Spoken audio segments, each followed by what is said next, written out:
Number one, it was an airline job. In the airlines, everything goes according to bid and seniority. If you and I are hired the same day and you're even one day older than me, you'll be senior to me the rest of our lives. Right. Okay? To fly it as a flight engineer. Is that what you were? had to be a 727 captain. Were you a flight engineer? To fly it as a co-pilot or first officer, you had to be a DC-8 captain. To fly it as captain, you had to be a 747 International captain. That's how senior it went.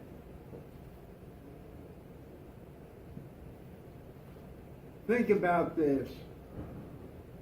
It has no speed brakes. It has no ailerons. It has no elevator. It has no flaps.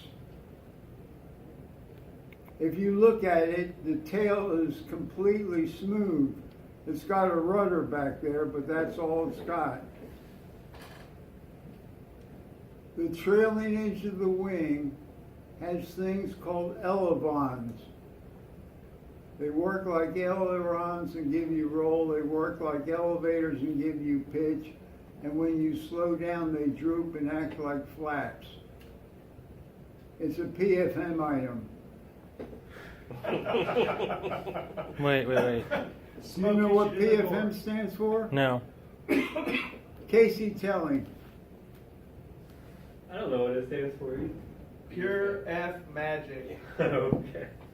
If you're around your wife or girlfriend or women, it's pure foolish magic. I'm sure that F means foolish.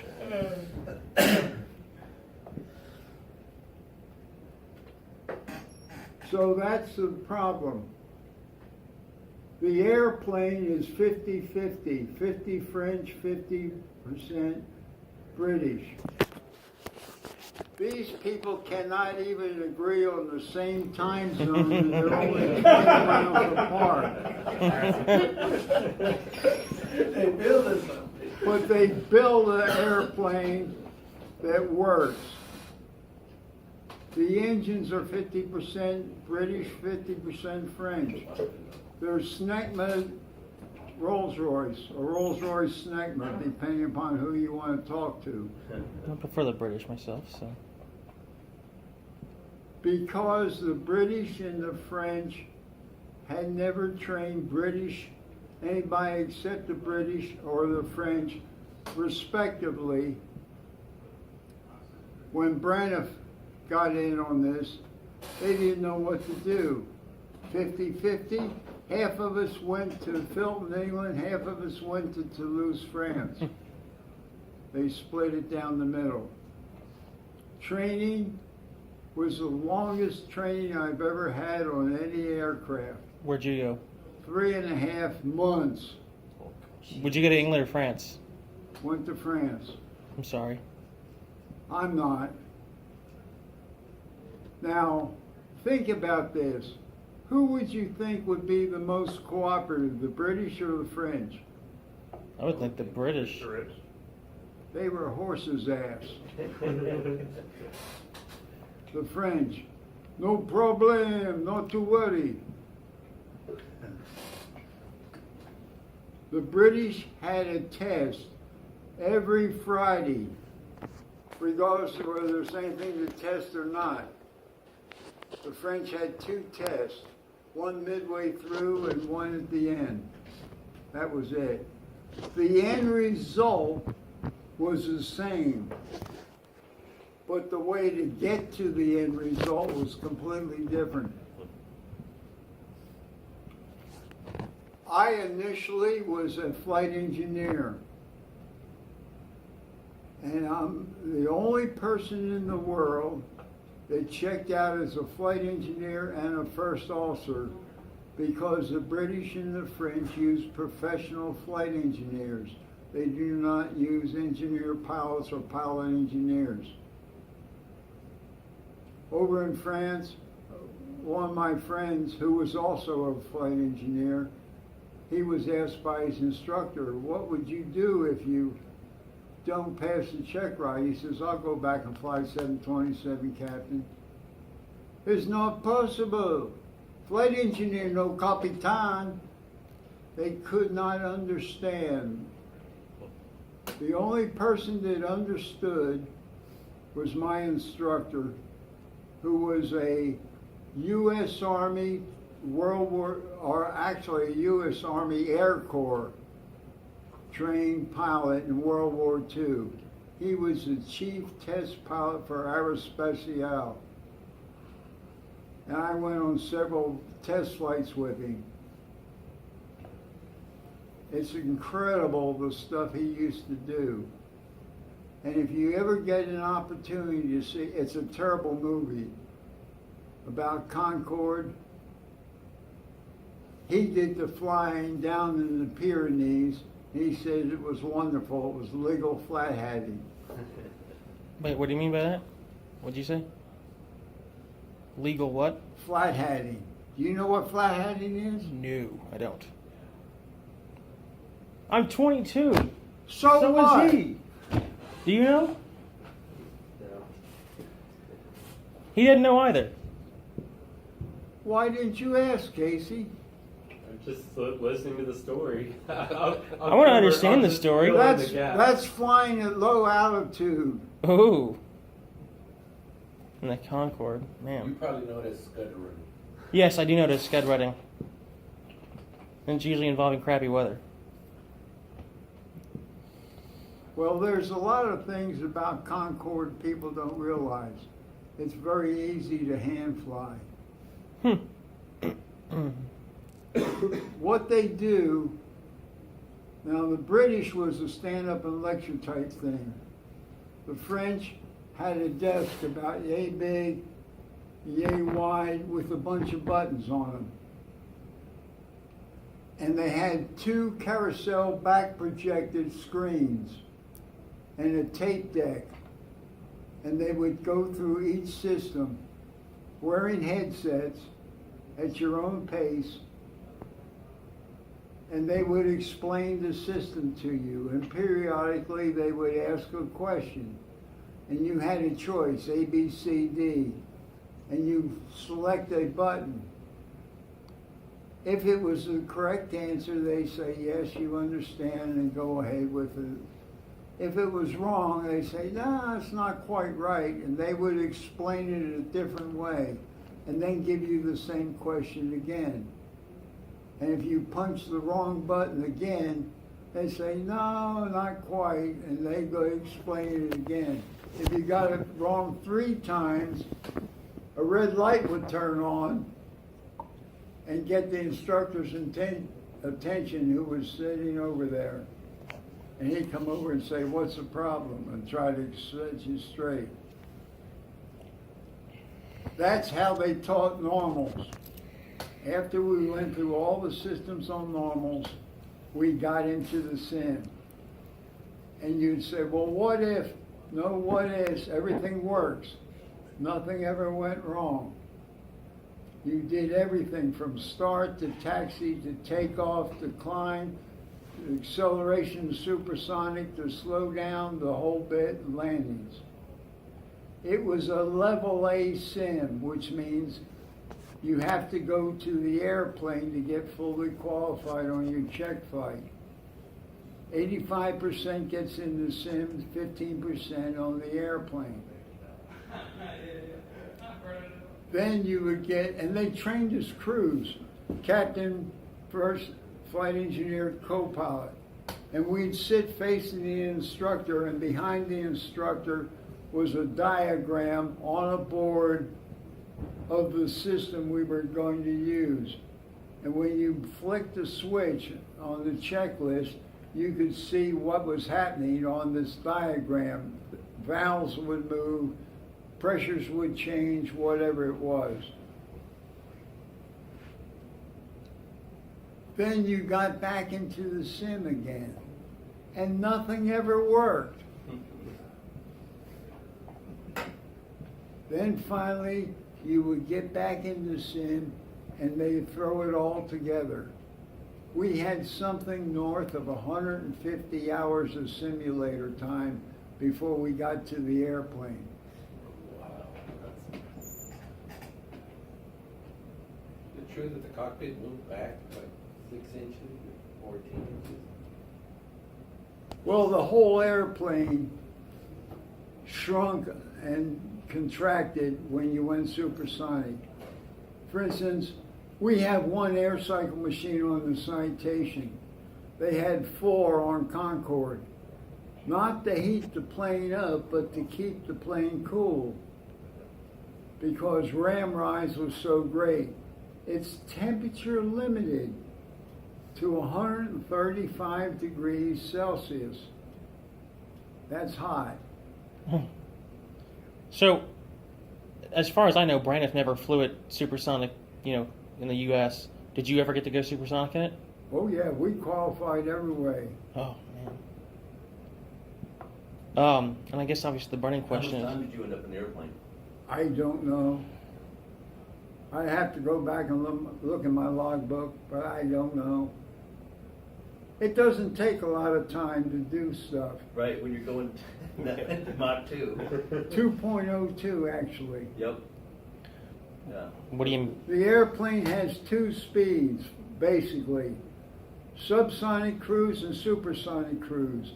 Everything else is either acceleration or deceleration. And once you got up and away from the airport, or once you're up, didn't you fly that thing at 530 knots, calibrated airspeed like all the time, and you would just adjust your altitude for cruise? The autopilot was designed to cruise to a constant Mach number, not a constant altitude. So as you got lighter and as the temperature changed, and it does change at high altitude, the plane would climb or descend as necessary to maintain the constant Mach number. Because you would normally start out at about 55,000 feet and then end up at about 60,000 feet. They finally chopped it off at 60. They don't know what the top altitude is. I've been up in the 70s on test flight.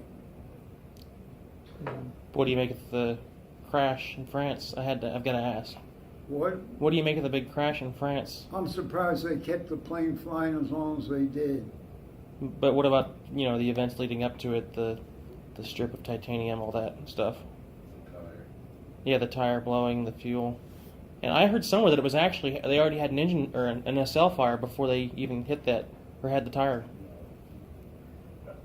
The piece blew up and got one of the engines, and then that engine came apart and took out the I've engine. been asked about this lots of times, and I say, what do you fly?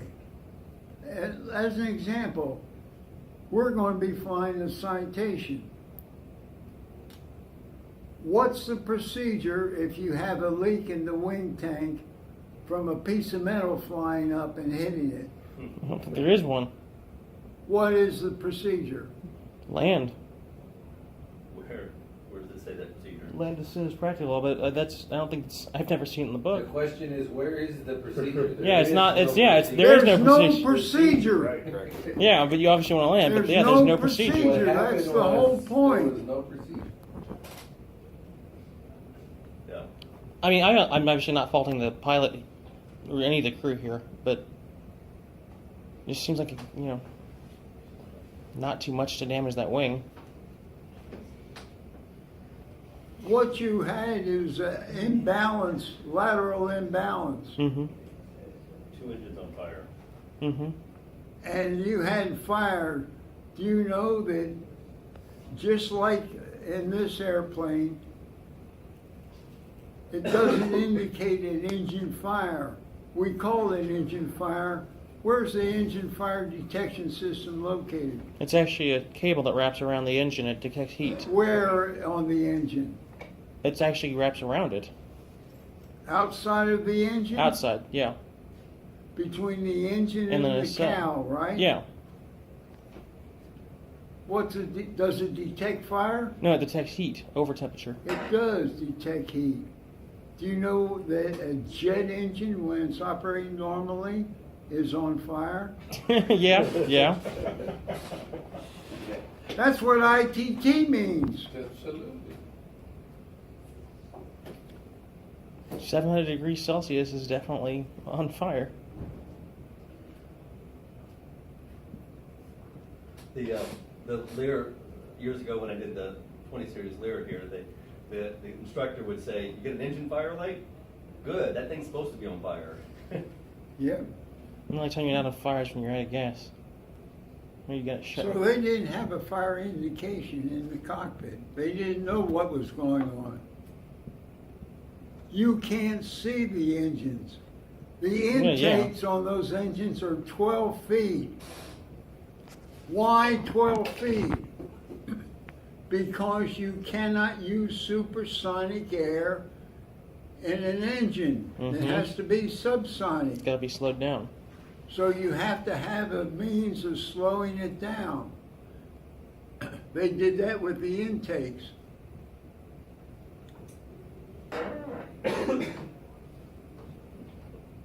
There's a lot of things about this plane that is amazing. It's easy to hand fly. On my check ride as a co-pilot, Jean Franchi was in the left seat. And in the book it says, with two engines shut down on one side, don't exceed 15 degrees angle of bank. Well, I had two engines shut down on the right side. There's no way in a freaking world I'm going to exceed 15 degrees angle of bank. It's a check ride. So I'm turning and somebody says, John, is in your house out here someplace? He says, yeah, if Norwood doesn't steepen this bank up, I'll show you. He says, I've got it. With two engines shut down on one side, he says, do you see it? No? Do you see it now? Put it in the, and we were at 1,500 feet AGL. That's awesome.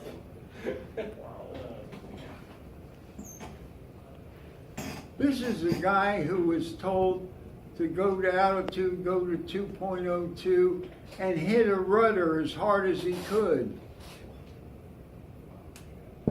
He wore big old boots. He hit the rudder. I said, what happened, John? He says it went... Yaw damper working really good. No, at 2.02, you can't get much deflection on anything.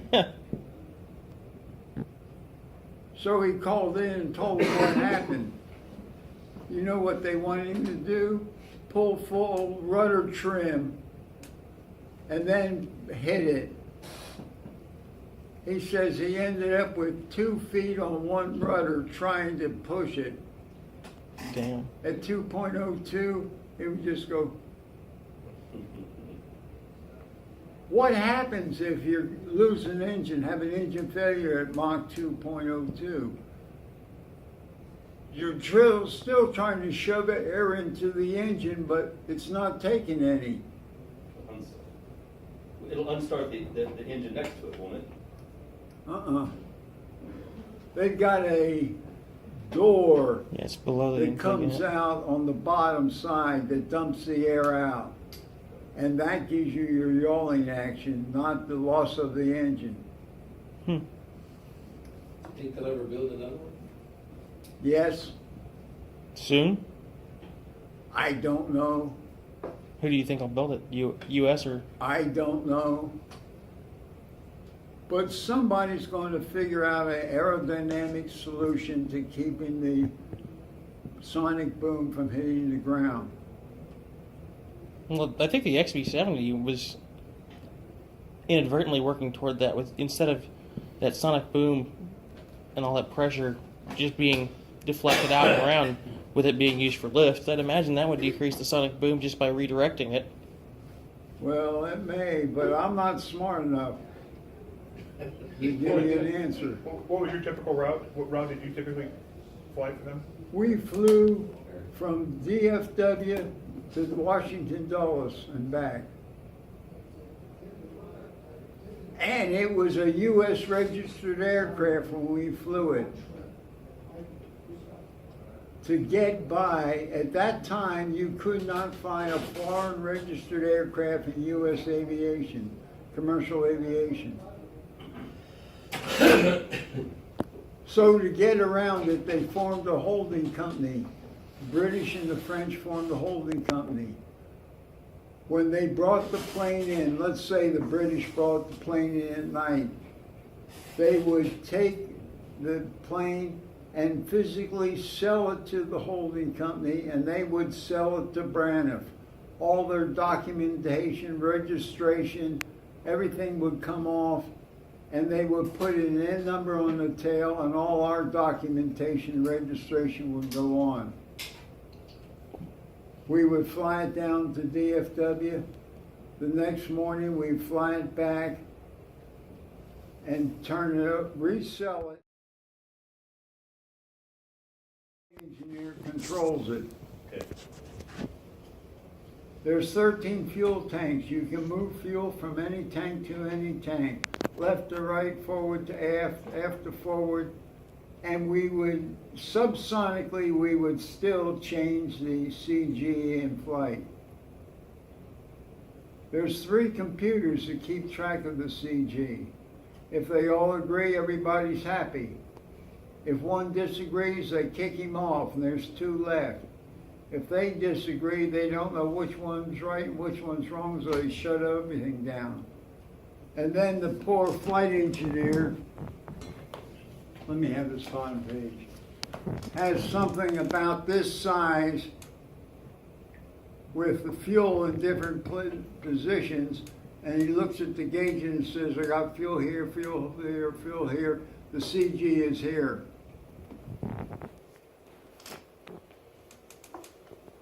Thank goodness that never happened. I did it in the sim, and that was not fun.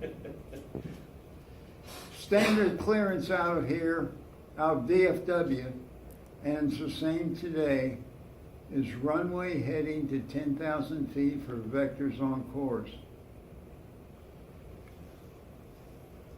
Typically, we operated at what they referred to as light weights. Light weights to them mean 140 tons or less. And tons are spelled T-O-N-N-E-S. Which are smaller than. That's what we refer to as the long ton, 2,200 pounds. Okay? So you can figure out right away you got a pretty heavy airplane. Before takeoff, the first officer would figure out what speeds you're going to go to. And typically, at the weights we operated at, 45 to 50 seconds from the time we added power for takeoff, we'd go into noise abatement procedure. We'd line up on the runway, and there were 3 stopwatches that could count up or count down. So we'd set them all, line up, and the captain would say, everybody ready? 3, 2, 1, now. On now, everybody hit the stopwatch, and he'd slam the throttles forward, and we're on our way. Typically, rotation came around 155, 160 knots, someplace in there. We're trying to maintain 250, probably doing 280 and about 32, 33 degrees of pitch. Jesus. The rocket, man. That is a rock. 45 to 50 seconds from the time we added power for takeoff. 5 seconds prior, the flight engineer say -5, and whoever was flying, if he liked, he says, okay. And then the flight engineer say, now, shut the afterburners off, and there was an indices that we preset to come back to the noise abatement setting, and the pilot not flying would pull them back. We learned real quick that we had to brief the passengers, because here they are, they're sitting, they've never been on this thing, and they hear this humongous roar, and they get pushed back in their seat, and they look out, and this plane is climbing like a homesick angel, and then all of a sudden it gets quiet. And people thought we had an engine failure on all 4 engines. So we had to brief the people. Okay? We called departure. Departure, this is Braniff Concorde, whatever the number was. Out of 2,500 climbing to 10 looking for higher. Their typical response is, Roger, stand by. Our response is, Roger, we're level.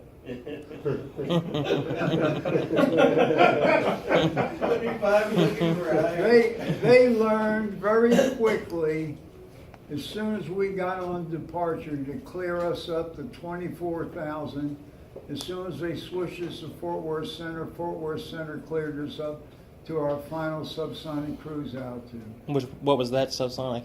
Wait a minute.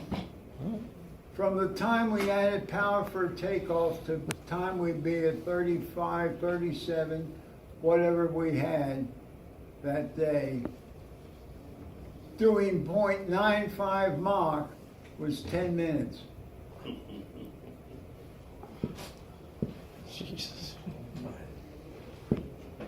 It moves. Then that's at what, about half throttle?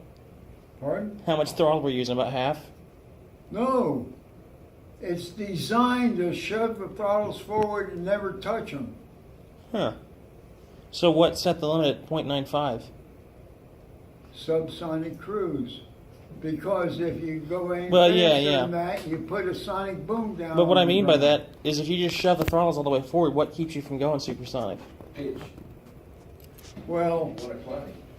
subsonic, you have auto throttle, so you set 9.5 and it comes back, Okay, so you just push forward and hit set the auto throttles? basically.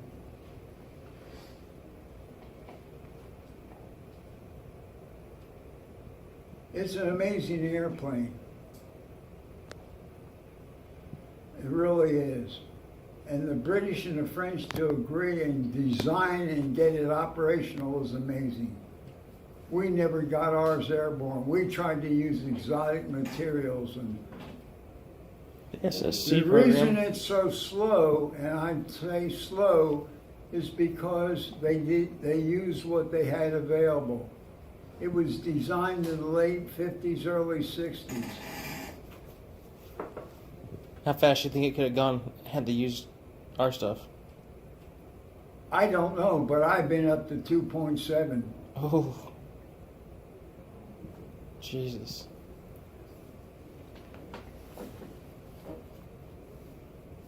Now let's get back in the box. All right.